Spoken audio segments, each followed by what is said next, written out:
Le Seigneur ne rejette pas pour toujours, mais s'il afflige, il a aussi compassion selon la grandeur de ses bontés. Car ce n'est pas volontiers qu'il afflige et contriste les fils des hommes. Lamentation de Jérémie 3, 31-33.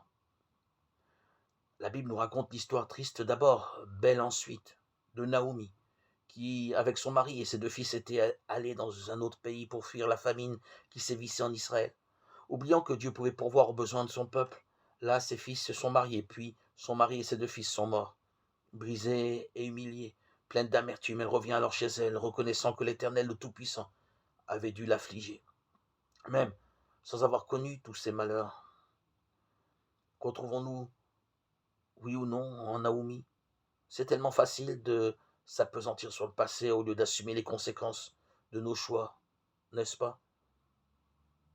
Mais Ruth l'étrangère s'est prise d'affection pour Naomi, sa belle-mère, et décide de faire confiance à ce Dieu que Naomi dépeint comme celui qui l'a affligée. Elle décide de le suivre et de le servir. Et petit à petit, dans une complicité bienveillante, Ruth et sa belle-mère retrouvent le bonheur. Elle découvre la main de Dieu qui a le contrôle sur tout et peut changer en bien les ennuis que nous rencontrons par notre faute, avec nos doutes récurrents.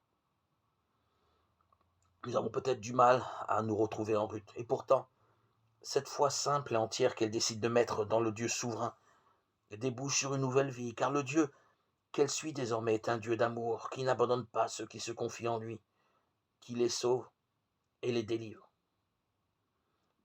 Dieu a envoyé Jésus pour venir à notre rencontre et nous montrer le chemin vers lui. C'est la preuve qu'il veut vraiment notre bien.